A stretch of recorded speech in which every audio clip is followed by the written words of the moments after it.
Ya. Baik, Assalamualaikum warahmatullahi wabarakatuh. Waalaikumsalam warahmatullahi Alhamdulillah, wabarakatuh. alladzi an'amana bi ni'matil iman wal Islam. Allahumma shalli wa sallim wa barik ala Muhammad wa ala alihi wa ashabihi wa sallam tasliman katsira. Rekan-rekan sekalian, ini part ketiga. Buya merasa bahwa waktu kita tidak akan memungkinkan kalau membahas dari mulai periode Madinah sampai kepada wafatnya Rasul, ya. Jadi untuk lebih efektif dan lebih mendayagunakan pemahaman kita, ini hanya bicara tentang bagaimana Rasulullah berada di Madinah sampai terbentuknya tegaknya Darul Islam yang pertama. Ya. Rekan-rekan sekalian, kok bahasannya adalah anak-anak sekalian, di era Madinah ini Rasul melakukan 3 hal: pembangunan masjid, yang kedua mempersaudarakan muhajirin dengan kaum Ansor, dan yang ketiga membuat perjanjian antara kaum muslimin dengan di luar muslim. Mudah-mudahan 3 topik bahasan ini akan menggambarkan tentang sebuah wujud dari negara Islam pertama yang dibangun oleh Rasulullah saat mulai berangkat hijrah atau ketika telah berada di Madinah. Rekan-rekan sekalian, ketika Nabi melihat keganasan kaum musyrikin itu memang sudah lebih luar biasa, ya, sehingga akhirnya Allah izinkan untuk berangkat, maka Rasulullah berangkat bersama dengan Abu Bakar. Ya, tapi kemudian ketika sudah sampai di Madinah, nah yang pertama Rasul lakukan adalah membangun masjid yang disebut dengan Masjid Quba, ya. Adalah masjid pertama yang dibangun oleh Rasulullah SAW pada tahun 1 Hijriah atau 622 Masehi di Quba, sekitar 5 km di sebelah tenggara kota Madinah. Ini backgroundnya itu gambar Masjid Quba, tapi tidak disertakan di sininya ini gambar tahun berapa, ya. Kalau sebutannya pembangunan Masjid Qubanya ya tahun 1 Hijriah, ya, atau 622 Masehi di Quba. Tetapi apakah gambar ini gambar seperti yang awal dulu? Sekiranya ini bukannya. Baik. Apa yang kita ambil dari poin-poin penting dari pembangunan masjid sebagai yang pertama sekali Rasul perbuat atau lakukan ketika berada di Madinah.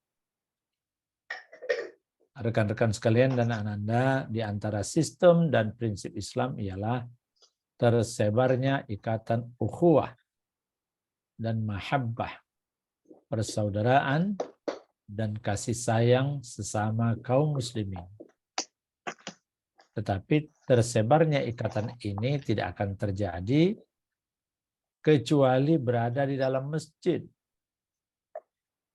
Selama kaum muslimin tidak bertemu setiap hari dan berkali-kali di rumah-rumah Allah Subhanahu wa taala, kalau belum terjadi pertemuan itu sampai terhapusnya perbedaan-perbedaan pangkat, perbedaan kedudukan, kekayaan, serta status atau atribut sosial yang disandang masing-masing mereka yang berada dalam masjid itu, maka selama itu pula tidak akan terbentuk persatuan dan persaudaraan sesama mereka. Jadi pembangunan masjid adalah bahagian dari cara Rasulullah untuk benar-benar menyatukan dua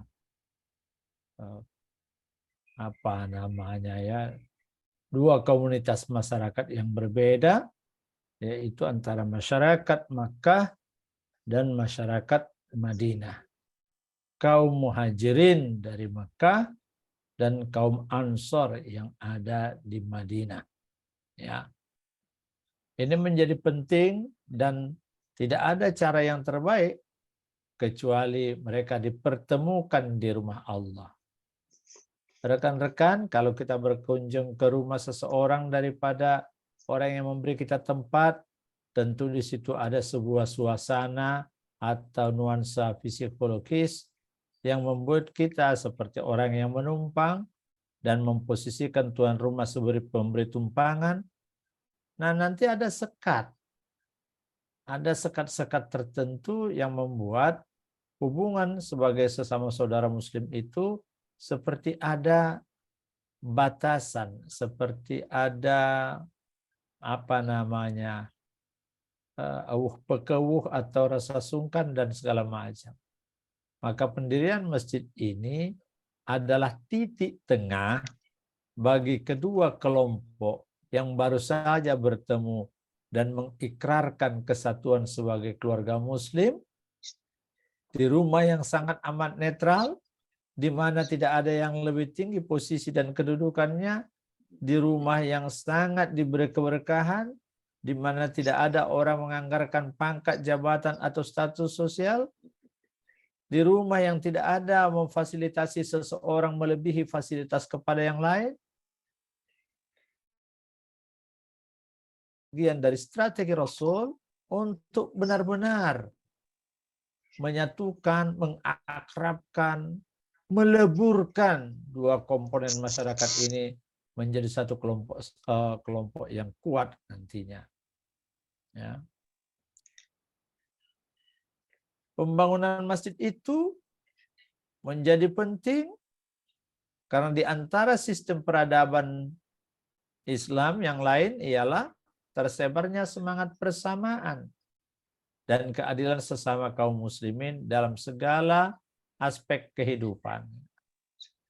Tetapi semangat persamaan dan keadilan ini tidak mungkin dapat diwujudkan selama kaum muslimin tidak bertemu setiap hari dalam satu shaf di hadapan Allah. Seraya bersama-sama berdiri dengan satu tujuan, semata-mata untuk menghambakan diri kepadanya. Tanpa adanya kesamaan dalam ubudiyah ini, betapapun mereka rajin rukuk dan sujud kepada Allah, maka nilai keadilan dan persamaan tidak akan mampu menundukkan egoisme dan keangkuhan yang ada pada masing-masing diri. Rekan-rekan, satu sisi perilaku macam adatnya orang Arab ini adalah egoisme, kesukuan, asobiahnya itu tinggi. Ya. Nah, tentu semua itu harus dihapus di rumah Allah karena Allah memang tidak memberikan satu tempat untuk seseorang merasakan dirinya lebih tinggi daripada tempat orang lain karena semuanya di hadapan Allah diperlakukan sama. Ya. Jadi lagi-lagi pelajaran penting dari pembangunan Masjid Nabi itu adalah bagaimana benar-benar menghilangkan sekat-sekat psikologis di antara satu yang numpang, muhajirin, orang yang hijrah, dengan satu yang tuan rumah, yaitu kaum Ansor. Ya. Melalui posisi yang sama di hadapan Allah dalam satu saf di hadapan Allah, ya, didasari kepentingan yang sama di rumah yang amat sangat netral, di rumah Allah, di masjid Allah itu.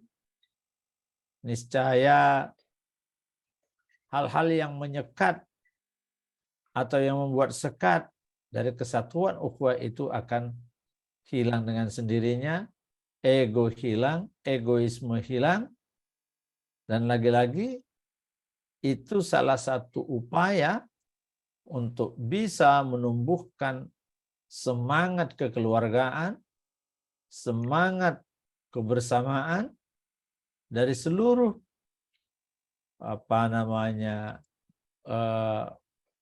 masyarakat Islam yang baru pertama kali berkumpul dan berikrar untuk menjadikan Rasulullah benar-benar menjadi sebagai panutan dan memasuki agama yang baru, yaitu agama Islam. Nah, pembangunan masjid menjadi pelajaran penting karena di antara sistem Islam ialah terpadunya beraneka ragam latar belakang kaum muslimin dalam suatu kesatuan yang kokoh yang diikat oleh tali Allah, yaitu hukum dan syariatnya. Tetapi selama belum berdiri masjid-masjid, tempat kaum muslimin berkumpul untuk mempelajari hukum dan syariat Allah, agar dapat berpegang teguh kepadanya secara sadar di seluruh penjuru dan lapisan masyarakat, maka selama itu pula kaum muslimin akan tetap nanti terpecah belah.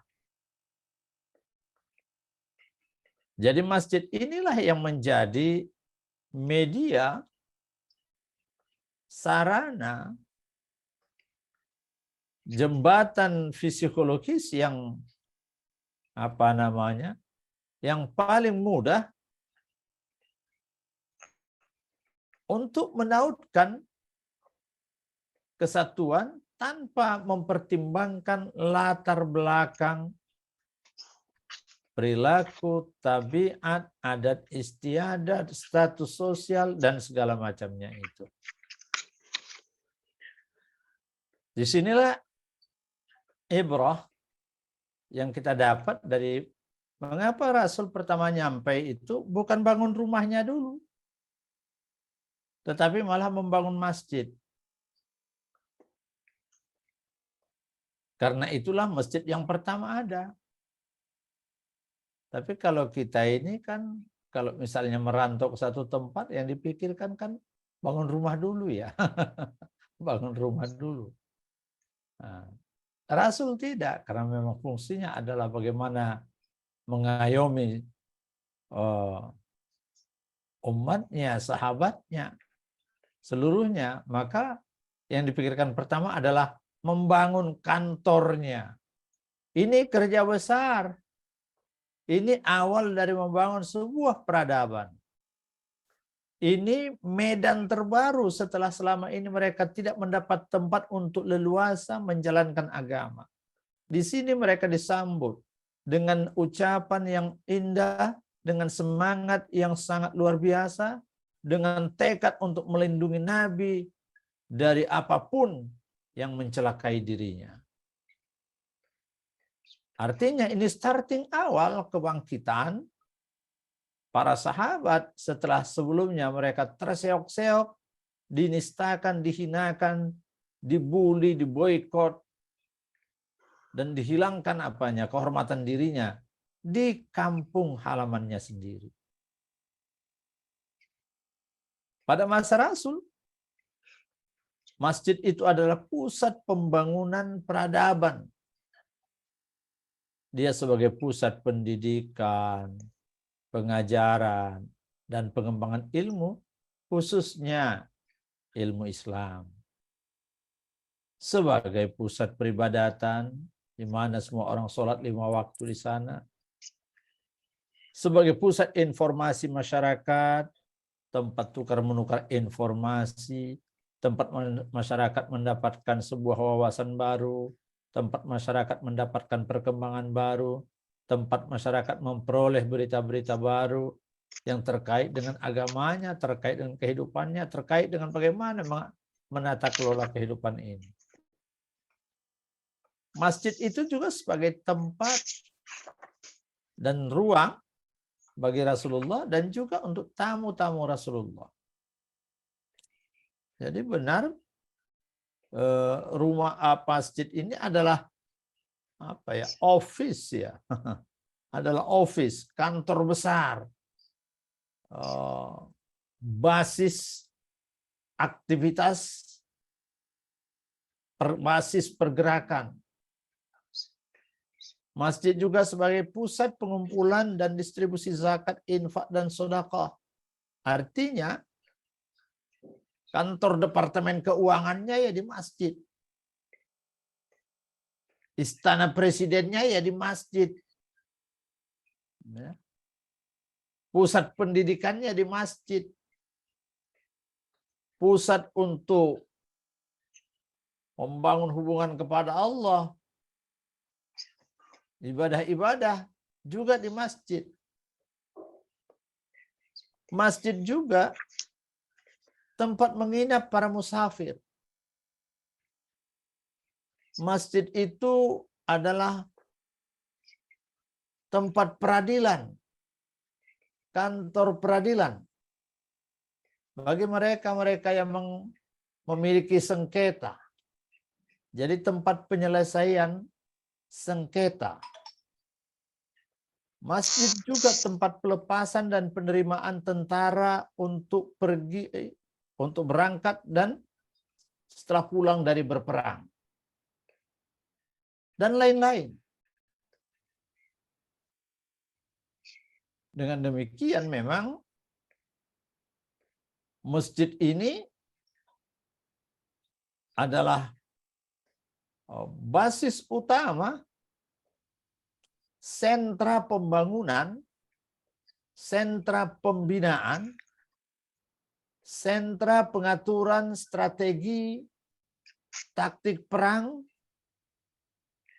sentra pemberdayaan umat, sentra pertolongan bagi musafir, bagi orang-orang yang harus dirawat ketika ada yang luka-luka karena perang.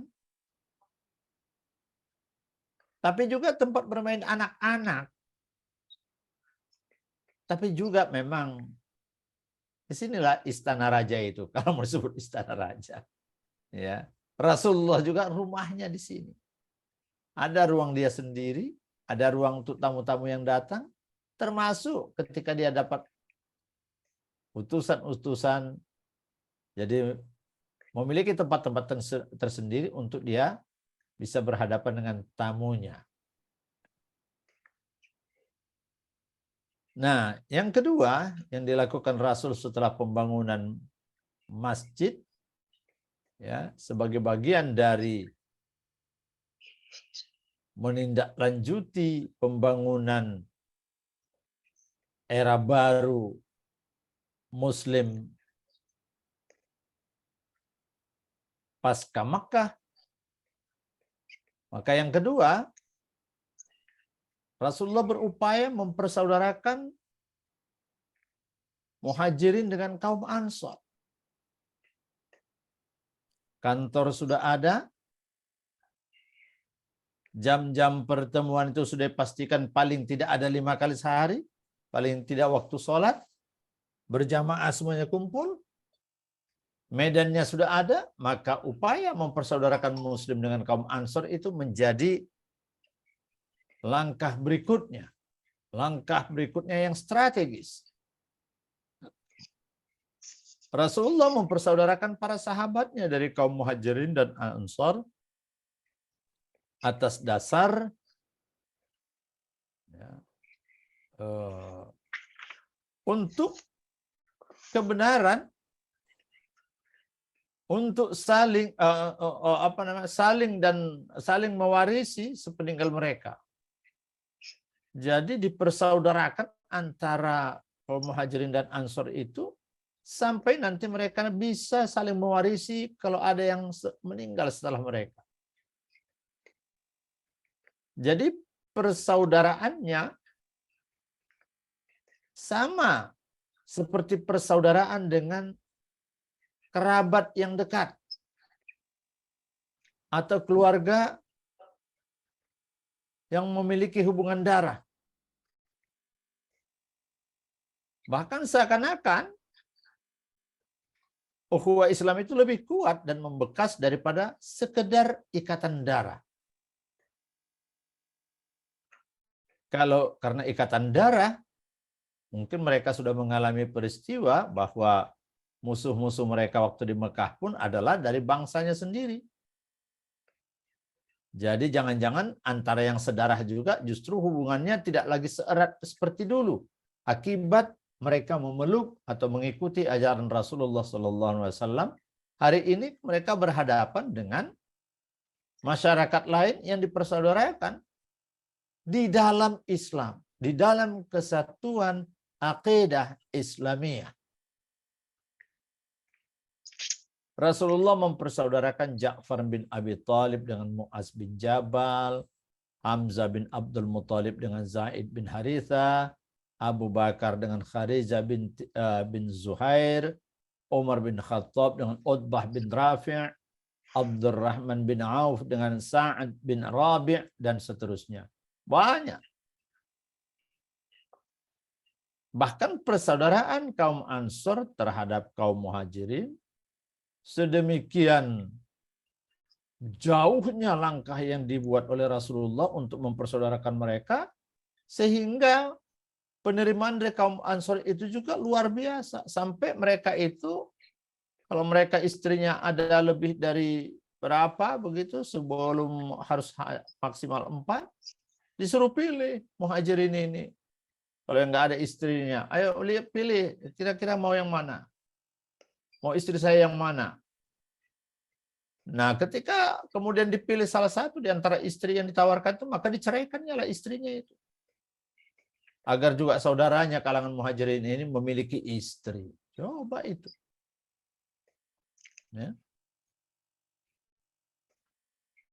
Ya, nanti ketika diturunkan firman Allah dalam Quran surah Al-Anfal ayat 75, ini sampai terjadi perang Badar, persatuan demikian kuat ya.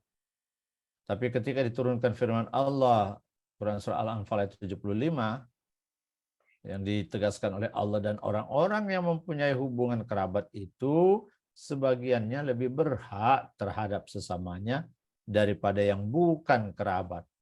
Di dalam kitab Allah Subhanahu wa ta'ala, sesungguhnya Allah Maha mengetahui, lagi Maha mengetahui segala sesuatu. Ya.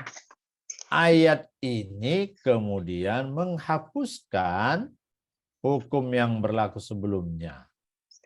Sehingga dengan turunnya ayat ini, terhapuslah pengaruh ukhuwah Islamiyah dalam hal waris mewarisi.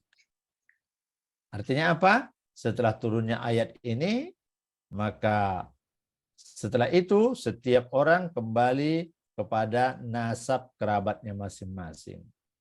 Sedangkan persaudaraan Muslim tetaplah menjadi sebuah keabadian. Itu tetap. Yang berkurang adalah tidak lagi saling mewarisi. Baik rekan sekalian, apa yang kita lihat dari kuatnya ukhuwah yang dibangun oleh Rasulullah antara Muhajirin dan Ansor itu, maka tak ada satupun yang bisa memisah atau mengadu domba antara Muhajirin dan Ansor. Antara Muhajirin dan Ansor menjadi sebuah kesatuan kekuatan baru, di mana kekuatan itu dibangun bukan lagi di atas landasan suku, asobiyah kesukuan, atau ras, atau setanah kelahiran, tetapi dibangun di atas landasan akidah Islamiyah, ukhuwah Islamiyah, persaudaraan yang berdasarkan Islam. Rekan-rekan, apa kandungan di balik ukhuwah Islamiyah Muhajirin dan Ansor ini? Nah, ini sangat amat banyak ini. Nanti kalau kita lihat di sini nih ya, kandungan-kandungan yang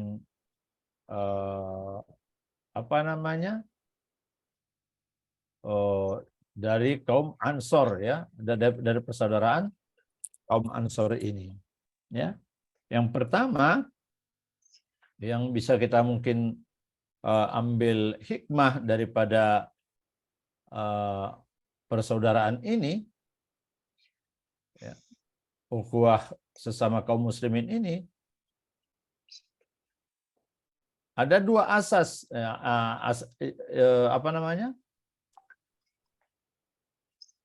ada dua urgensi penyatuan ini dapat dilihat dari beberapa aspek ya. Misalnya yang pertama, dimanapun atau negara manapun tidak akan berdiri dan tegak tanpa adanya kesatuan dan dukungan umatnya. Ya. Kalau negara baru berdiri tetapi tidak didukung oleh kesatuan umat atau tidak mendapatkan dukungan umat, tentu negara tidak akan bisa berdiri. Nah, sedangkan kesatuan dan dukungan pasti tidak akan lahir tanpa adanya rasa saling bersaudara dan mendukung dan mencintai. Setiap jamaah yang tidak disatukan oleh ikatan kasih sayang dan persaudaraan yang sebenarnya, pasti tidak akan mungkin dapat bersatu pada suatu prinsip. Selama persatuan yang sebenarnya tidak terwujudkan dalam satu umat atau jamaah, maka selama itu pula tidak akan mungkin terbentuk sebuah negara.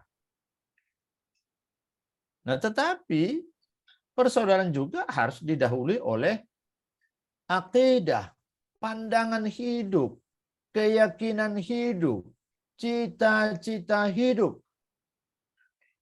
yang menjadi ideologi dan faktor pemersatu. Persaudaraan antara dua orang yang saling berbeda akidah, berbeda pemikiran adalah mimpi.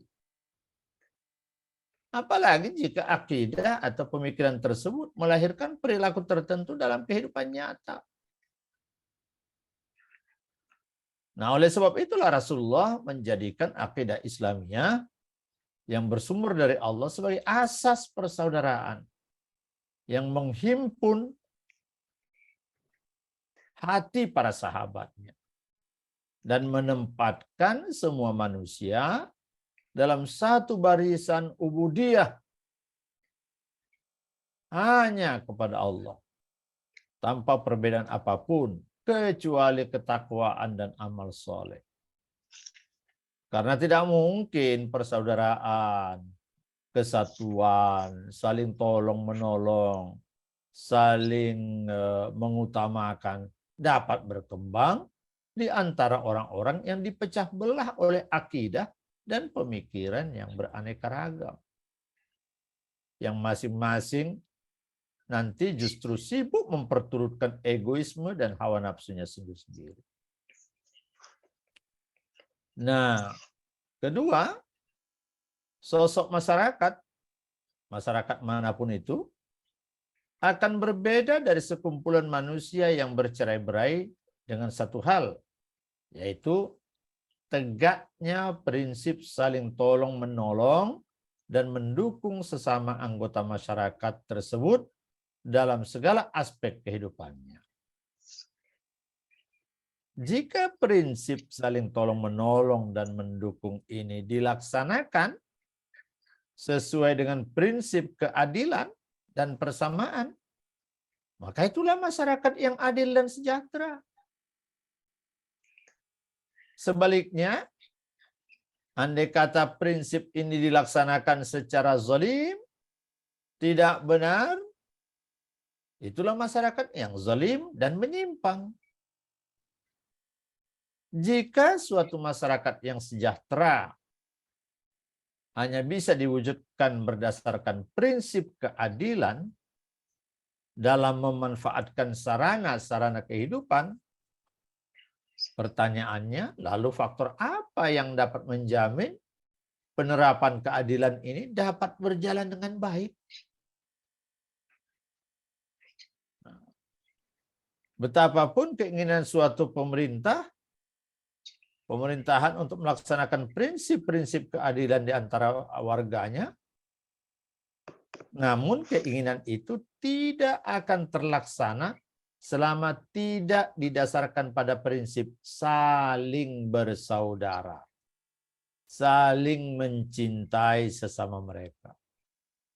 Bahkan prinsip-prinsip keadilan itu tanpa persaudaraan dan kasih sayang hanya akan menjadi sumber kebencian dan kedengkian sesama anggota masyarakat tersebut. Nah, karena itulah Rasulullah menjadikan persaudaraan antara Muhajirin dan Ansor sebagai asas bagi prinsip-prinsip keadilan sosial yang paling baik di dunia ini. Prinsip-prinsip keadilan ini kemudian berkembang dan mengikat menjadi hukum-hukum dan undang-undang syariat yang tetap.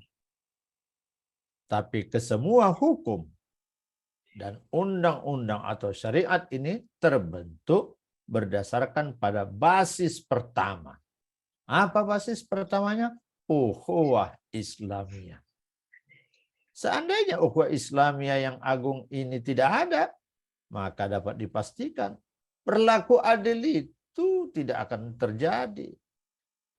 Prinsip keadilan itu tidak akan memiliki pengaruh yang positif dan belum tentu aplikatif dalam pelaksanaannya di tengah-tengah masyarakat Islam itu. Nah, apalagi yang kita lihat dari kandungan di balik ukhuwah Islamiyah Muhajir dengan Ansor ini? Ya, nilai yang menyertai syiar persaudaraan tentunya. Persaudaraan yang ditegakkan Rasulullah di antara para sahabatnya bukan sekedar syiar yang diucapkan, tetapi merupakan kenyataan yang terlihat dalam realitas kehidupan dan menyangkut segala bentuk hubungan yang berlangsung antara Muhajirin dan Ansor. Jadi karena itulah maka Rasulullah menjadikan ukhuwah ini sebagai tanggung jawab yang harus dilaksanakan secara bersama.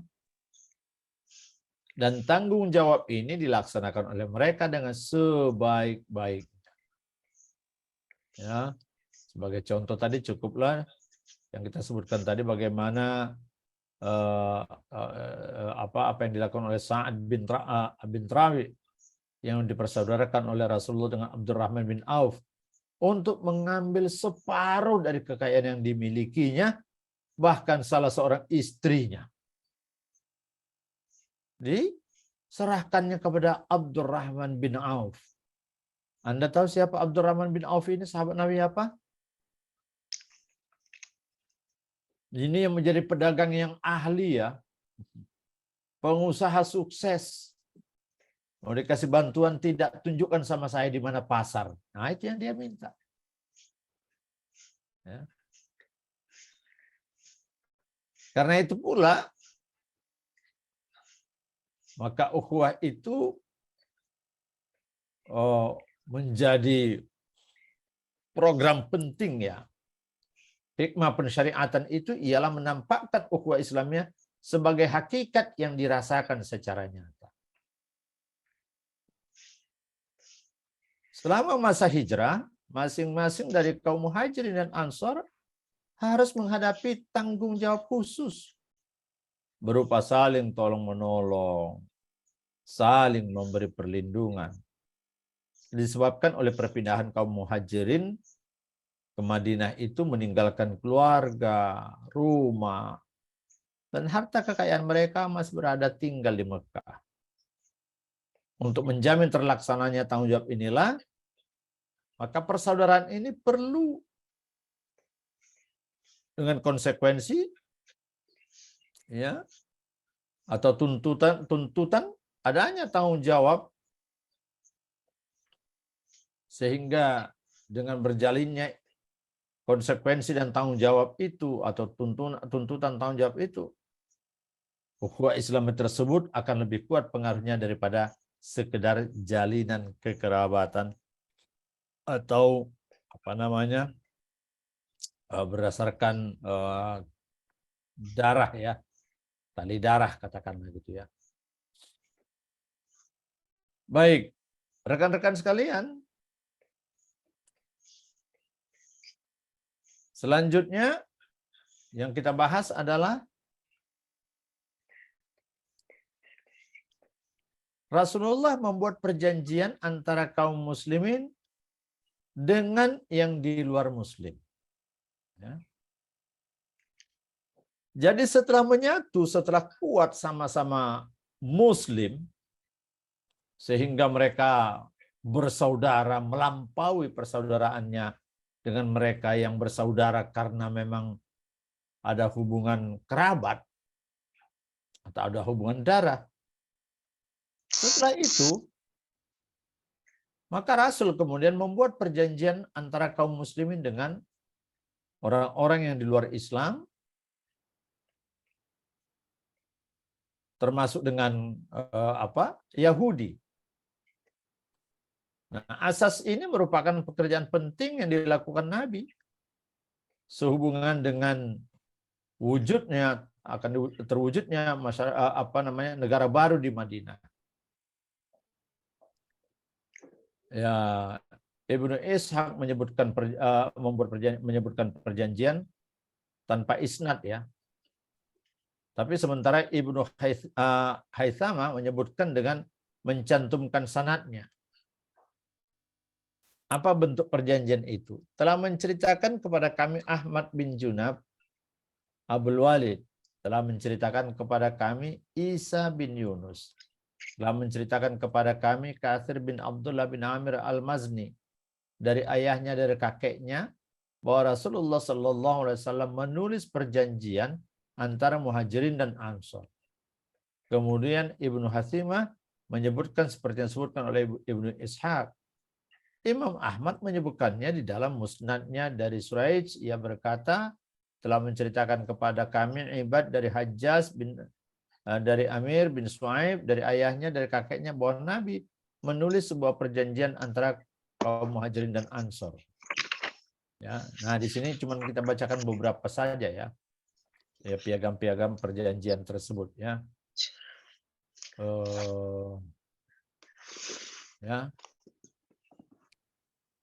Satu, kaum muslimin baik yang berasal dari Quraisy, dari Madinah, maupun dari kabilah lain yang bergabung dengan berjuang bersama-sama, semuanya itu adalah satu umat.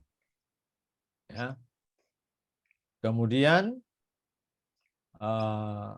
Rasul juga katakan, semua kaum mukmin dari kabilah mana saja harus membayar diat atau denda orang yang terbunuh di antara mereka dan menebus tawanan mereka sendiri dengan cara yang baik dan adil antar sesama kaum mukminin. Yang ketiga, kaum mukminin tidak boleh membiarkan siapa saja di antara mereka yang tidak mampu membayar hutang atau denda, tetapi mereka harus menolongnya untuk membayar hutang atau denda tersebut. Yang keempat, kaum mukminin yang bertakwa akan bertindak terhadap orang dari keluarganya sendiri yang berbuat kezaliman, kejahatan, permusuhan, atau pengrusakan. Terhadap pembuatan semacam itu, semua kaum mukminin akan mengambil tindakan bersama, sekalipun yang berbuat kejahatan itu adalah salah seorang dari mereka sendiri. Oh, banyak sebenarnya perjanjian-perjanjian itu ya dalam hadis-hadis yang diungkap di sini ya. Misalnya seorang mukmin tidak boleh membunuh orang mukmin lainnya lantaran ia membunuh seorang kafir. Seorang mukmin tidak boleh membantu orang kafir untuk melawan mukmin lainnya. Ada lagi ungkapan perjanjian, jaminan Allah adalah satu. Dia melindungi orang-orang yang lemah atas orang-orang yang kuat. Orang mukmin saling tolong menolong sesama mereka dalam menghadapi gangguan orang lain. Di saat menghadapi peperangan, orang-orang Yahudi turut memikul biaya bersama-sama kaum muslimin. Orang-orang Yahudi dari Bani Auf dipandang sebagai bagian dari kaum muslimin. Orang-orang Yahudi tetap pada agama mereka dan kaum muslimin pun tetap pada agamanya sendiri. Kecuali orang yang berbuat kezaliman dan kejahatan, maka sesungguhnya dia telah membinasakan diri dan keluarganya sendiri. Teman-teman, seperti bunyi begini ini menunjukkan bahwa menjadi ragam persaudaraan itu menjadi banyak ya. Ukhuwah Islamiyah karena sama seakidah. Tapi juga adalah ukhuwah watoniyah. Ukhuwah yang tercipta karena kita sudah menjadi umat yang satu, sebagai bangsa yang satu, yang memproklamirkan diri menjadi sebuah satu kekuatan. Jadi Yahudi dari Bani Auf dipandang sebagai bagian dari kaum mukmin. Orang-orang Yahudi tetap pada agama mereka, kaum muslimin juga tetap pada agama mereka, tetapi kalau ada kezaliman, kalau ada sesuatu yang terjadi, maka semuanya harus saling bantu. Orang Yahudi harus memikul biayanya sendiri dan kaum muslimin pun harus memikul biayanya sendiri dalam melaksanakan kewajiban, memberikan pertolongan secara timbal balik dalam melawan pihak lain yang memerangi salah satu pihak yang terkait dalam perjanjian itu. Jika di antara orang-orang yang terikat perjanjian ini terjadi pertentangan atau perselisihan yang dikhawatirkan akan menimbulkan kerusakan, maka perkaranya dikembalikan kepada Allah dan Muhammad Rasulullah SAW. Biarlah Rasulullah yang akan memutuskan bagaimana supaya perselisihan, pertentangan itu dapat terselesaikan. Setiap orang dijamin keselamatannya untuk meninggalkan atau tetap tinggal di Madinah, kecuali orang yang berbuat kezaliman dan kejahatan. Rekan-rekan sekalian, sedemikian dahsyatnya ini ya. Nanti kita lihat lagi misalnya adanya Nabi membuat perjanjian Hudaybiyah. Ya. Hudaybiyah adalah nama sebuah sumur arah barat daya dari kota Mekah dengan jarak sekitar 22 km. Sekarang tempat ini dikenal dengan nama Asy-Syumaisi. Ya. Kemudian Hudaybiyah dikenal sebagai nama sebuah peperangan atau perjanjian antara kaum muslimin dan kufar Quraisy yang terjadi pada tahun ke-6 Hijriah pada bulan Dzulqa'dah. Nah, bagaimana kenapa itu terjadi? Perjanjian itu yaitu ketika Rasulullah bersama-sama 1.400 orang Islam Madinah sedang menuju Mekah untuk menunaikan ibadah haji. Nah, apabila pihak musyrikin musyrikin Mekah itu tahu tentang ini, wakil mereka datang menemui Rasulullah untuk mengetahui tujuan kedatangannya ke Islam itu ke Mekah ngapain. Maka Rasul mengantarkan Utsman bin Affan ke Mekah untuk menjelaskan tujuan tersebut kepada wakil pihak musyrikin itu. Utsman bin Affan malah ditahan dan tersebar berita bahwa beliau telah dibunuh. Orang Islam pun berikrar untuk menuntut balas atas kematian itu. Ikrar ini dikenal sebagai Bai'ah Ridwan. Apabila mendengar berita ini, pihak musyrikin pun segera membebaskan Utsman bin Affan. Terkejut mereka. Dan mengantarkan Suhail bin Amru untuk berunding dengan orang Islam. Nah, pada bulan Dzulqa'dah tahun 6 Hijriah, perundingan ini membawa kepada berlakunya perjanjian Hudaybiyah. Ya. Oleh karena itu nama perjanjian dinamakan di atas tempat berlakunya perjanjian tersebut, yaitu di Hudaybiyah. Bagaimana bentuk butir perjanjian Hudaybiyah ini? Wah, ini yang berat ini. Pertama, gencatan senjata selama 10 tahun. Tiada permusuhan dan tindakan buruk terhadap masing-masing dari kedua belah pihak selama masa tersebut. Siapa yang jadi ini artinya apa? Sekarang kufar Quraisy itu sudah mengakui dan mau berunding karena sudah tahu kekuatan umat Islam itu demikian dahsyat. Akhirnya mereka sepakat gencatan senjata.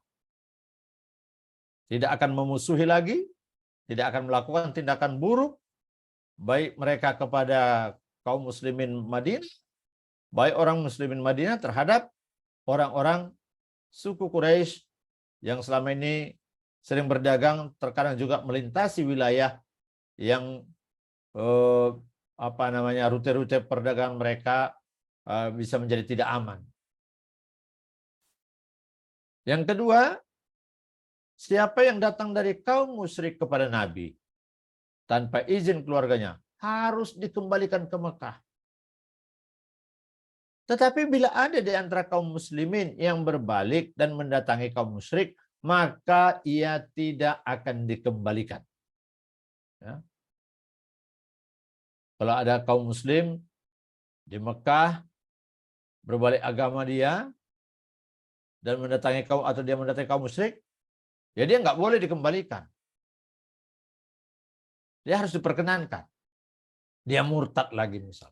Dia mau kembali ke Mekah. Oh itu tidak boleh kembalikan.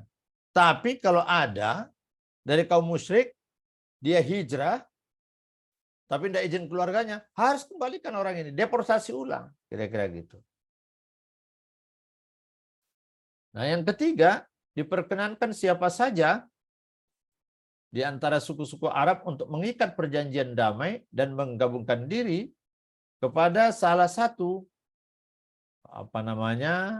pihak dari kedua pihak, ya.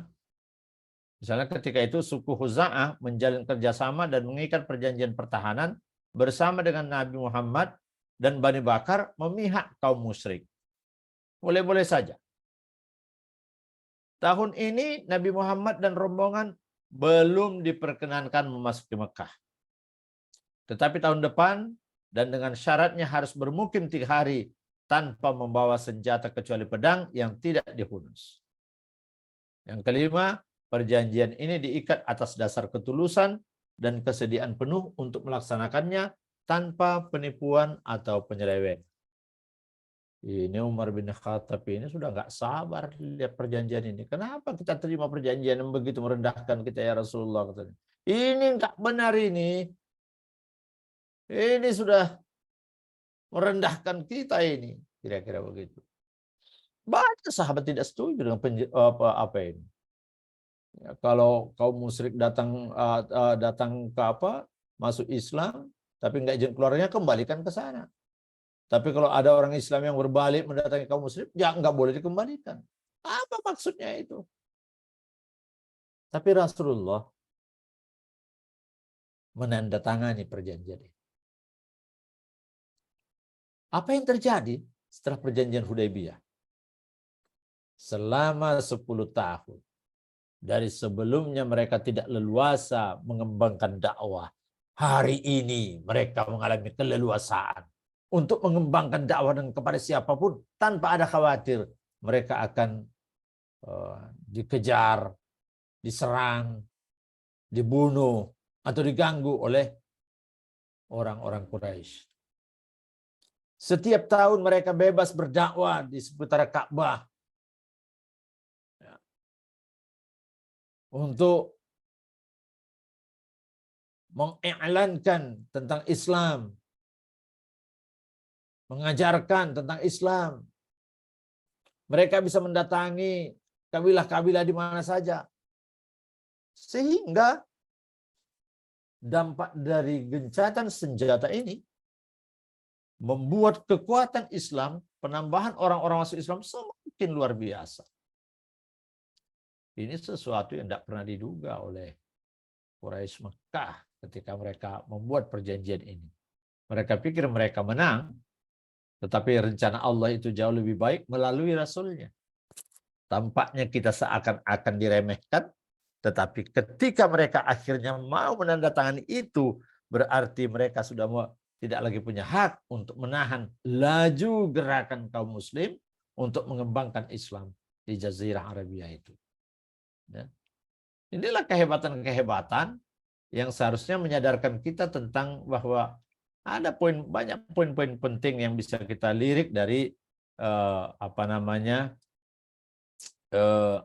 langkah Rasul membangun perjanjian-perjanjian tersebut. Ya, paling tidak dari perjanjian tersebut terlihat betapa positioning Nabi sebagai presiden, katakan, atau sebagai kepala negara diakui dengan sendirinya. Ya. Maunya mereka mengikatkan perjanjian, maunya mereka menandatangani kontrak perjanjian, itu berarti mereka mengakui status dan kedudukan Nabi bukan hanya sebagai Nabi, tapi sebagai kepala pemerintahan. Di sini yang dikatakan kemudian bahwa posisi Madinah sebagai sebuah negara Islam sudah berdiri ditandai dengan adanya umatnya, adanya warga negaranya dalam sebuah kesatuan, kemudian adanya presidennya, adanya pemimpinnya, adanya pengakuan dari negara lain tentang eksistensi diri mereka, menunjukkan memang bahwa Madinah telah menjelma sebagai sebuah negara baru. Negara modern. Kenapa disebut modern? Karena negaranya punya undang-undang, punya peraturan, punya undang-undang dasar, punya tata kelola bagaimana mengatur masyarakat, punya tata kelola bagaimana caranya masyarakat itu mengatur hubungannya dengan antar sesamanya, mengatur hubungan antar mereka dengan tetangganya, mengatur hubungan tentang bagaimana yang muda dengan yang tua, mengatur tentang bagaimana mereka beribadah kepada Rabbinya, mengatur bagaimana mereka melakukan transaksi, mengatur bagaimana mereka menjalankan roda ekonominya, mengatur bagaimana cara mereka memiliki akhlak dalam berinteraksi, dan seluruhnya.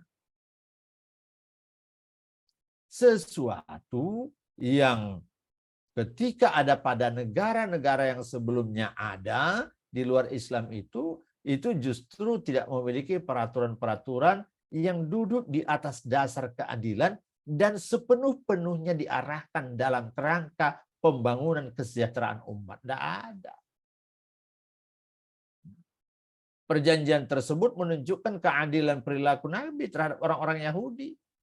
Ya, dia mau bikin perjanjian damai. Tapi kalau nanti ada yang mengingkari, akhirnya juga yang mengingkari itu harus menghadapi konsekuensi. Ya. Perjanjian tersebut menunjukkan bahwa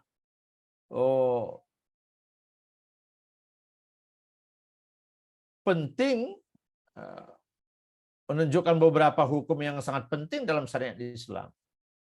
Yang misalnya pertama, pasal pertama itu menunjukkan bahwa Islam adalah satu-satunya faktor yang dapat menghimpun kesatuan kaum muslimin dan menjadikan mereka jadi satu umat. Semua perbedaan akan sirna di dalam kerangka kesatuan yang integral ini. Ini tampak dalam pernyataan Rasulullah. Ya, kaum muslimin yang baik yang berasal dari Quraisy, dari Madinah maupun dari kabilah lain yang bergabung dan berjuang bersama-sama, semuanya adalah satu umat. Al-muslimuna min Quraisyin wa Yathriba wa man tabi'ahum. Apa ini? Falahiqa bihim wa jahada ma'ahum ummatan wahidah min dunin nas. Ya. Adalah kesatuan umat dari keseluruhan manusia. Ya. Ini merupakan asas pertama yang harus diwujudkan untuk menegakkan masyarakat Islam yang kokoh. Yang kedua, misalnya hal ini, posisi masyarakat Islam dibangun itu, ciri khas terpenting dari masyarakat Islam itu ialah tumbuhnya nilai solidaritas serta jiwa senasib dan sepenanggungan antara kaum muslimin. Setiap orang bertanggung jawab kepada orang lainnya baik dalam urusan dunia maupun urusan akhirat. Bahkan semua hukum syariat Islam didasarkan pada asas tanggung jawab ini, seraya menjelaskan tata cara atau cara-cara pelaksanaan prinsip solidaritas dan bagaimana mereka saling menjamin atau takaful, menjamin jiwa senasib dan sepenanggungan kepada sesama kaum muslimin.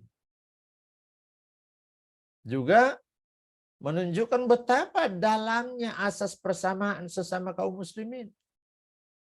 Ini bukan hanya slogan yang diucapkan, tetapi merupakan salah satu rukun syariat yang terpenting bagi masyarakat Islam yang harus diterapkan secara detail dan sempurna. Contoh pelaksanaan persamaan sesama muslimin itu kita baca dari pernyataan Rasulullah. Ya. Apa kata Rasulullah? Dhimmatullahi wahidah. Yuhbiru alaihim adnahum. Jaminan Allah SWT adalah satu. Dia melindungi orang-orang yang lemah dari orang-orang yang kuat. Nah, ini berarti bahwa jaminan seorang muslim siapapun orangnya harus dihormati dan tidak boleh diremehkan. Siapa saja di antara kaum muslimin yang memberikan jaminan kepada seseorang, maka tidak boleh bagi orang lain, baik rakyat biasa ataupun penguasa, untuk menodai kehormatan jaminan ini. Demikian pula halnya wanita muslimah. Tidak berbeda dari kaum laki-laki. Suaka atau jaminannya pun harus dihormati oleh semua orang. Hal ini telah menjadi kesepakatan. Nah, Bukhari dan Muslim lainnya meriwayatkan bahwa Ummu Hani binti Abu Talib pergi menemui Rasulullah pada satu hari di Fathul Makkah. Kemudian berkata, "Wahai Rasulullah, adikku menuntut untuk membunuh seorang laki-laki yang ada dalam perlindunganku, yaitu Ibnu Hubairah." Rasulullah menjawab, "Kami telah melindungi orang yang engkau lindungi, wahai Ummu Hani." Nah, dari sini dapat kita ketahui betapa tingginya derajat wanita dalam perlindungan Islam. Ia berhak mendapat semua hak asasi dan jaminan sosial sebagaimana kaum laki-laki mendapatkan. Rekan-rekan sekalian, itulah bagian dari kandungan-kandungan ini, termasuk kandungan di balik perjanjian antara kaum muslim dengan luar Islam ya.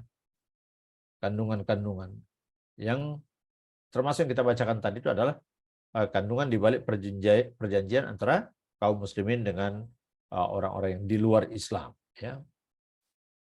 Terhadap Quraisy Mekah, terhadap Yahudi, semuanya menjadi jelas memiliki posisi yang sama-sama kuat di hadapan undang-undang. Ya. Undang-undang itu menunjukkan bahwa hakim yang adil bagi kaum muslimin dalam segala perselisihan dan urusan mereka hanyalah syariat dan hukum Allah, yaitu apa yang terkandung dalam kitab Allah dan sunnah Rasulnya. Jika mereka mencari penyelesaian bagi problema mereka kepada selain sumber ini, maka mereka akan berdosa dan terancam kesengsaraan di dunia dan di akhirat. Ya. Rekan-rekan, saya kira saya sampai di sini. Ya. Jadi apa yang disebut dengan pembuatan perjanjian itu semuanya adalah bagian dari nota-nota diplomatik yang menunjukkan bahwa satu negara telah hadir, yaitu di Madinah yang dipimpin oleh Rasulullah SAW, baik sebagai khalifah, baik sebagai sebagai kepala pemerintahan, sekaligus juga sebagai nabi yang membawa misi dari Allah Subhanahu wa taala. Demikian rekan-rekan, silakan kalau ada mau pertanyaan atau seperti apa. Sekarang sudah 6.27. Ya, baik. Terima kasih kepada Buya yang sudah menyampaikan materinya. Selanjutnya kita akan masuk ke sesi tanya jawab kepada santriwati dan santriawan yang ingin bertanya atau menanggapi, dipersilahkan. Mungkin kita bagi per sesi ya, satu sesi 3 penanya terlebih dahulu.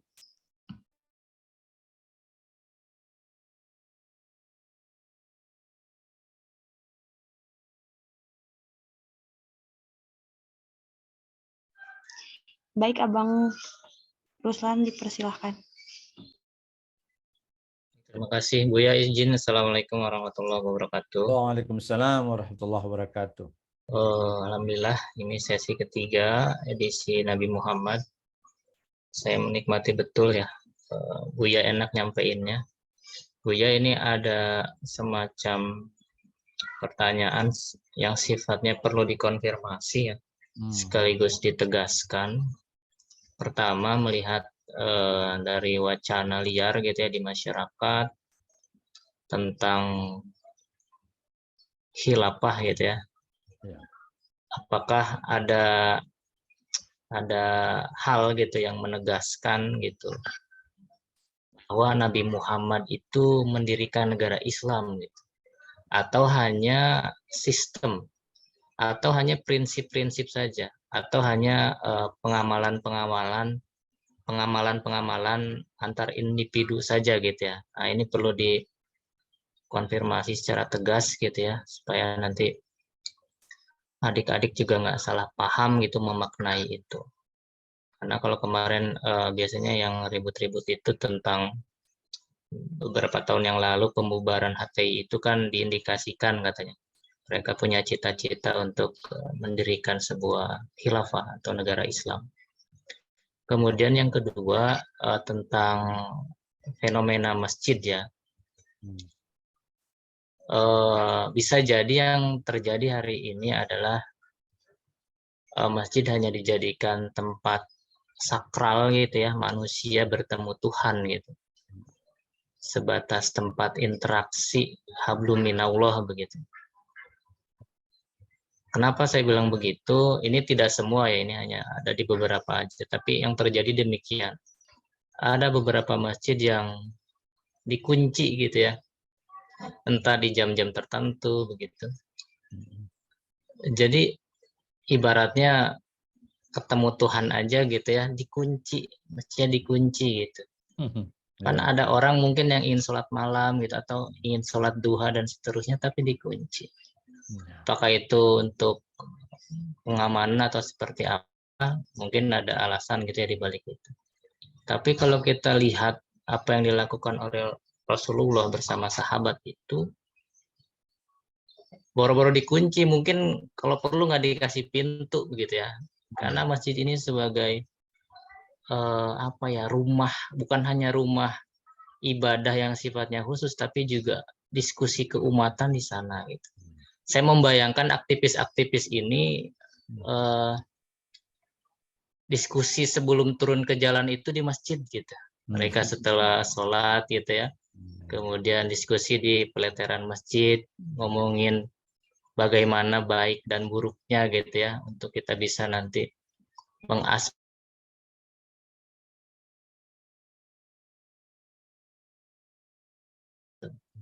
akademik, area-area perjuangan aktivisme di lapangan misalnya.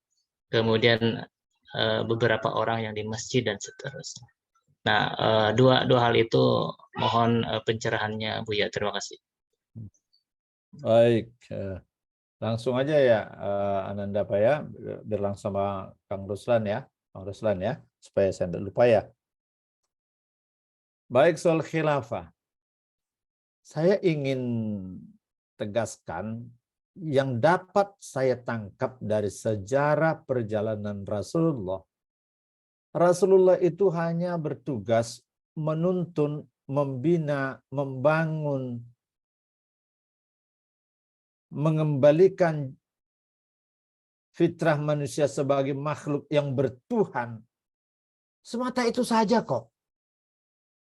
Bahwa kemudian ketika sistem keyakinan, cita-cita hidup, tujuan hidup itu sudah satu, jadi ideologi Islamnya sudah terwujud di antara para komponen ini, dengan sendirinya mereka bersatu, maka lahirnya negara itu adalah sesuatu yang mengikut kemudian.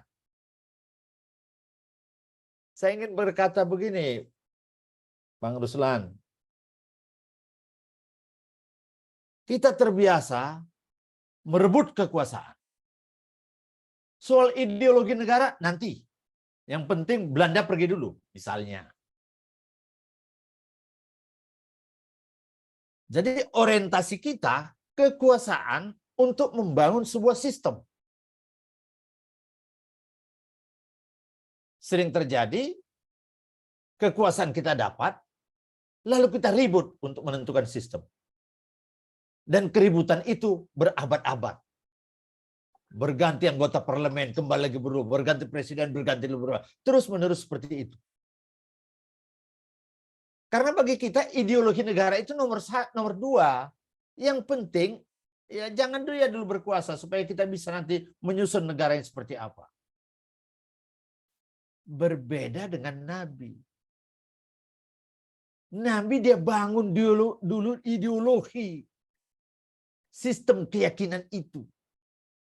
Ketika umat sudah menerima, ketika kemudian menjelma sebagai sebuah negara, kemudian diminta atau tidak diminta, atau berwujud tanpa disadari sudah membentuk negara, ya kan? Tiba-tiba sudah berbentuk negara, tidak ada persoalan soal ideologi negara.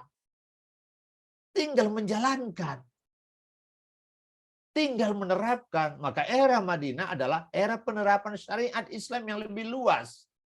Di mana kontekstualisasi hablum minan nas, implementasi Islam rahmatan lil alamin mulailah bergulir dengan sendirinya karena masalah sistem ideologi hidup, keyakinan hidup, cita-cita hidup sudah selesai pada periode Mekah sampai kepada mereka berangkat waktu mereka hijrah itu. Dari sini mungkin dalam bayangan saya itu sebabnya pilihan Muhammadiyah itu sebagai organisasi dakwah Islam itu berbasis masyarakat sepertinya ini barangkali, Bang Ruslan. Kita menginginkan sebuah negara baldatun thayyibatun wa rabbun ghafur, tetapi jangan berangan-angan harus merubah negara Islam dulu baru itu wujud. Karena itu akan melahirkan terus-menerus pertempuran, pertentangan, dan kemudian mungkin dengan korban tidak sedikit, tetapi bahkan sudah berhasil pun belum tentu itu juga wujud. Rame-rame numbangkan Soekarno. Siapa penggantinya? Ya tetap juga memusuhi Islam, kemudian Soeharto. Pada saat-saat terakhir baru sudah tidak kehilangan dukungan dari yang lain-lain, dia baru kembali menghijaukan kaum muslimin. Nggak bisa kita ingkari juga jasa baiknya misalnya. Lalu lakukan pergolakan sehingga kemudian berganti reformasi. Apa yang terjadi? Bahkan Amin Rais dikeluarkan dari sebagai ketua DPP PAN misalnya, sebagai pendiri PAN. Akhirnya malah tidak berjabatan. Saya tidak ingin katakan bahwa ini sebuah tindakan keliru. Saya tidak dalam kapasitas menilai itu. Tapi yang mau saya katakan adalah betapa kalau belum ideologi kita sama, dan kemudian kita membuat cara-cara baru untuk mendapatkan kekuasaan dengan harapan bisa akan mengembalikan Islam seperti masa Nabi. Tapi cara yang ditempuh bukan cara Nabi, mungkin apa yang kita alami? Mengembalikan supremasi Islam sebagai satu-satunya sistem yang terbaik di muka bumi, dunia dan akhirat. Kan kira-kira itu, ya Bang Ruslan ya. Cuma persoalannya caranya, gitu, medianya, jalannya. Nah dari kisah Rasul ini, saya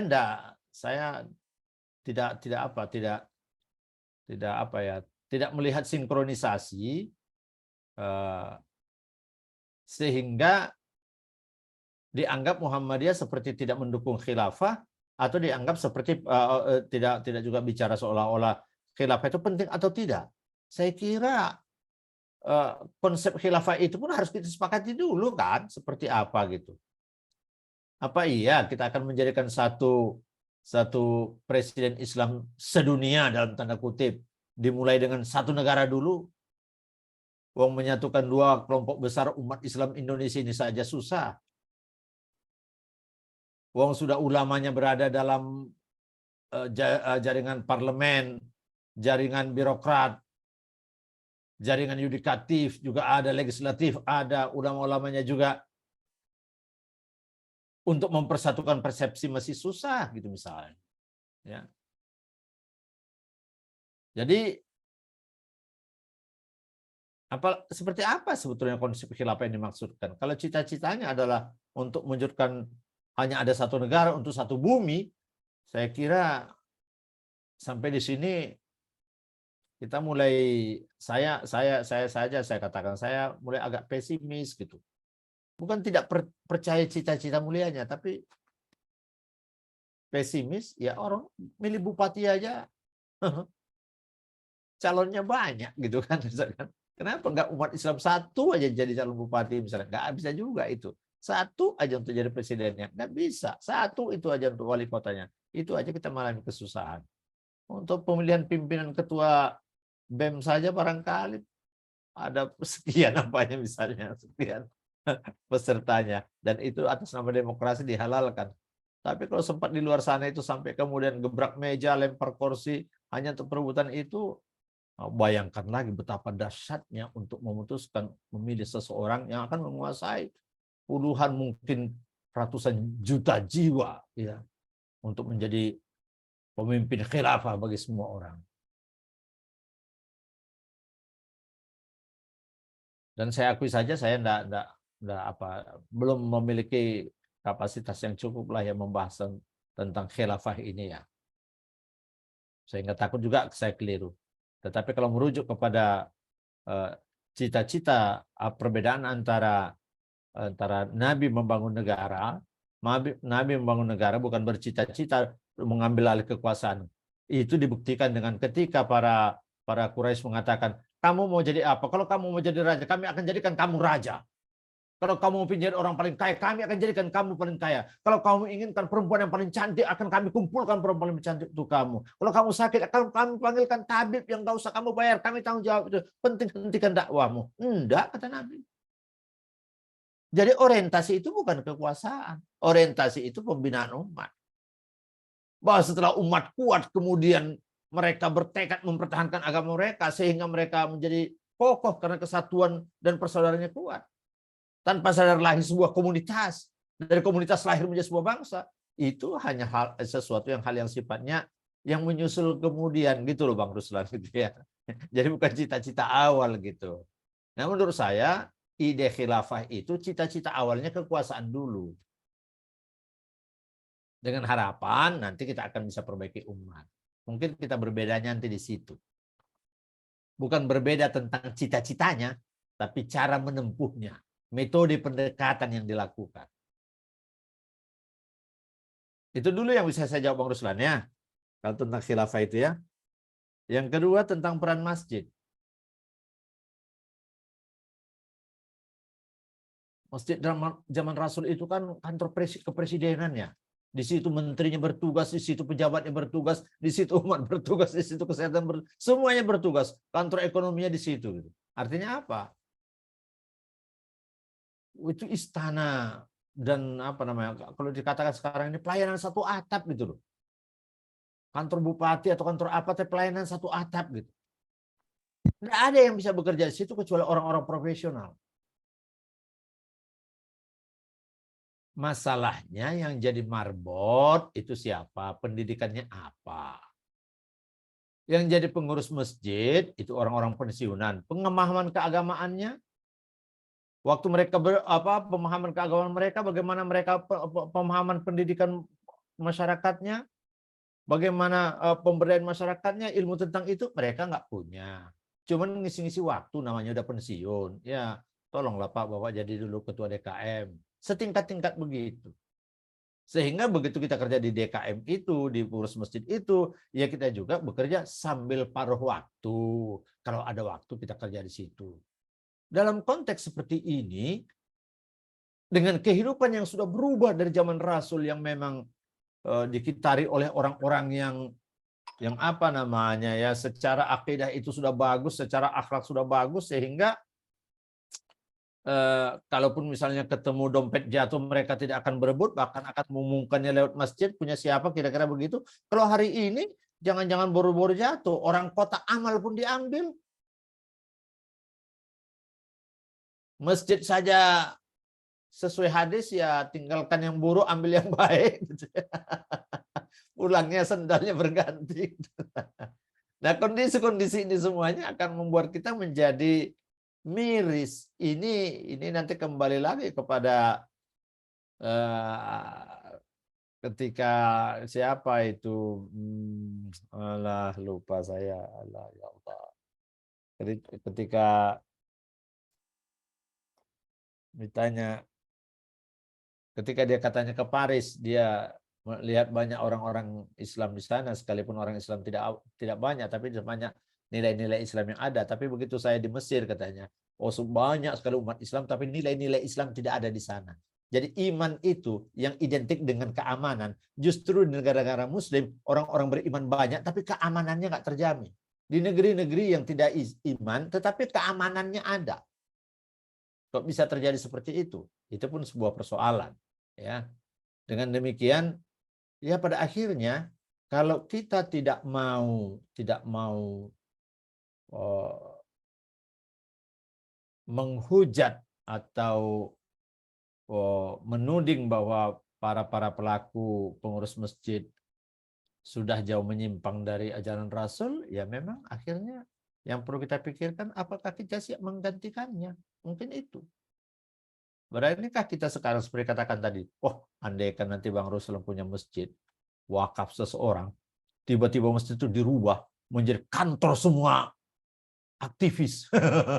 Kantor semua aktivis. Kantor terbuka 24 jam.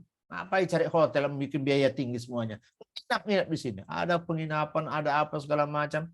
Iya, kalau kalian berkontribusi, ya berkontribusilah layaknya ke kantor. Harus juga bayar listrik, harus juga bayar ini. Seberapa pun yang ada. Sementara itu masjid sebagai pusat beribadah itu tetap mewajibkan kepada siapapun yang hadir pada waktu itu. Ketika kalian rapat, bubar rapatnya. Sholat bersama semuanya. Oh, kira-kira gitu misalnya. Ya kan? Nah, pekerjaan kita memanage itu. Pekerjaan kita memanage itu. Sehingga 24 jam itu memang berdaya guna. Orang kemalaman nggak tahu pulang kemana. Sementara bus angkot sudah habis, ya datanglah dia ke masjid. Ada tempat tidurnya. Kenapa? Ya. Karena semua orang akan menjaga masjid itu. Semua orang tuh akan memanfaatkan masjid itu. Kenapa kita pelit-pelit ngasih air keran itu untuk mandi? Dilarang mandi. Ditulis jelas-jelas dilarang mandi. Kecuali dia ngambil selang dari situ langsung ke rumahnya, itu baru persoalan kan, kira-kira gitu kan. Coba kalau mau datang dia situ udah badannya sudah apa, sudah kecapean, keringatan segala macam, baru pulang ngojek, baru mau istirahat, lelah-lelah, mandi suruh mandi biar dia segar di situ. Kasih air minum itu di situ misalnya. Nah, faktanya semakin banyak orang menjadikan masjid semakin terbuka, menjadikan masjid sebagai pusat layanan umat, ternyata masjid itu nggak makin miskin ya Bang Ruslan ya. Makin kaya. Tapi persoalannya mungkin semua orang nggak punya pengalaman yang sama tentang itu. Sehingga dia berpikir, wah kalau kayak gini nanti gimana kita bayar KTP, jangan nggak ada duit lagi nih kalau gini. Kok takutannya melampaui? Karena memang nggak punya ide. Memang nggak punya manajemen apa namanya, manajemen pengembangan sumber daya nggak ada gitu. Jadi kalau mungkin ada, saya kira fakta-fakta yang kita lihat itu, apalagi setiap dilaporkan apa yang kita lakukan, apa yang orang rasakan, apa yang orang dapatkan, orang yang datang itu pun pasti menyumbang, saya kira. Dia dapat minum gratis, dapat makan gratis, dapat mandi gratis misalnya. Apa betul orang itu semata-mata itu? Semakin dia nikmati itu, pasti ada sedikit pikirannya akan memberikan uang. Memasukkan uangnya kota amal. Belum lagi kita melaporkan juga kepada jamaah bahwa yang melakukan ini, yang tinggal sini adalah ini sifatnya begini, ini sifatnya semua. Sehingga uang kas kita nggak ada lagi, tinggal sekian lagi. Silakan Bapak. Mungkin semua akan orang bantu. Karena nyata, orang rasakan, orang lihat. Kalaupun ada makan gratis, tetap saja mungkin ditinggalkan uang di situ, walaupun cuma 5.000 misalnya. Akhirnya uangnya jadi banyak. Nah, berani enggak kita? Lagi-lagi, apa kita punya waktu untuk di situ?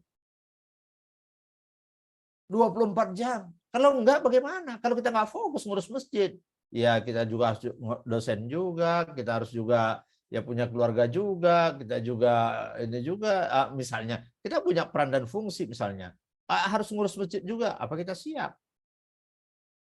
Kalau kita tidak siap totalitas, ya barangkali itu masalahnya. Oke lah, ketika kita mungkin tidak bermakna 24 jam, tapi orang yang bercita-cita sama dengan kita itu ada nggak? Sehingga nggak juga kita 24 jam semua ya. Kan sudah ada manajemennya. Siapa yang menjaga sekolah, siapa menjaga masjid, siapa yang tukang membersihkan kamar mandi, kan sudah ada manajemennya. Ya Bang Ruslan. Tidak juga bermakna kita sendirian di situ 24 jam, sehingga nggak bisa kemana-mana. Tapi saya maksud, decision maker-nya itu siapa? Itu yang 24 jam sebetulnya otaknya kan. Decision maker-nya itu yang mengatur strategi itu. Saya kira kita tidak bisa salahkan yang terjadi sekarang. Tetapi juga ini menjadi tantangan yang menarik. Saya takut mengatakannya, Bang Ruslan. Andai kan ada orang mau wakaf ya, di atas tanah 3.000 meter ya. Wah, jangan-jangan enak juga ini proyek gitu, proyek akhirat maksudnya. Akan bisa menjadi pusat pendidikan, pusat pelatihan, tempat nikahan, semua apa saja diberdayakan masjid itu. Sehingga uangnya lebih-lebih, pelayanannya menjadi lebih-lebih. Gitu loh. Jadi orientasi uang lebih-lebih, tetapi dengan cita-cita untuk memberi lebih-lebih kepada umat itu. Usaha kita bersama lah ini, Bang Ruslan ya. Saya kira begitu ya. Bang Ruslan? Baik, terima kasih Buya, menyejukkan sekali. Tur nuhun. Sama-sama. Oke, baik. Mungkin kita cukupkan ya Bu ya untuk sesi Oke, tanya jawab ya, ini baik, baik. dikarenakan waktu sudah pukul 6.49. Tanggal merah. Jumatnya nggak Nggak usah merah, Bang jauh-jauh Ruslan. kali, Buya. Masjid kita aja nih, kampus belum bisa kayak gitu. Masjid Daerah kampus kita Majmuk aja Karyan belum aja. bisa. Di kampus di masjid ini, Masya Allah, pengurusnya banyak, yang aktif cuman Itu kalau datang hujan, Bunda, tempiasnya masih habis-habisan itu petugas kebersihannya ya. Sekarang udah lebih baik Iya. barangkali ya. Nggak tahu. Nggak usah jauh-jauh. Saya usul buat memberdayakan masyarakat aja sampai sekarang belum ada yang menanggapi tuh. Iya, iya. Tuh, iya. masyarakat sekitar aja nyantuni anak yatim 10 orang setiap bulan, belum ada yang nanggapin tuh. Gitu ya. Kita menggunakan infak dari masyarakat, nggak ada yang kembali ke masyarakat, Belum semuanya ada yang untuk kembali. masih kebutuhan kita di dalam. Tuh, jadi nggak jauh-jauh lah. Belajar, belajar sama Jogo Karyan aja yang punya tanah, punya sawah luas. Tuh, berapa hektar buat melayani masyarakat. Tuh. Itu aja Ustadz, ya. Didengarinnya sama Soal saya, masjid sama Bang boro-boro Isan, menjadikan masjid pusat sama Bang Ruslan. pendidikan politik segala macam. Buat pelayanan masyarakat aja belum bisa. Iya, iya, iya. Nah, itu Baik. pengurus banyak. Terima Pengurus kasih, banyak. Bunda. Tuh. Oke, Ananda Vela, silakan. Ditutup saja. Ya. Itu aja. Baik, sebelum mengakhiri kajian, apakah dari Buya Sayonara ada closing statement? Jika ada, dipersilakan. Buya rasa cukup lah, nggak usah closing statement lagi. Nanti malah jadi buyar lagi ceritanya yang tadi itu, semangat itu ya. Silakan. Baik, alhamdulillah sudah sampai di penghujung kajian. Sampai ketemu besok ba'da subuh lagi. Kurang dan lebihnya mohon maaf. Wassalamualaikum warahmatullahi wabarakatuh. Waalaikumsalam warahmatullahi wabarakatuh. Waalaikumsalam warahmatullahi wabarakatuh.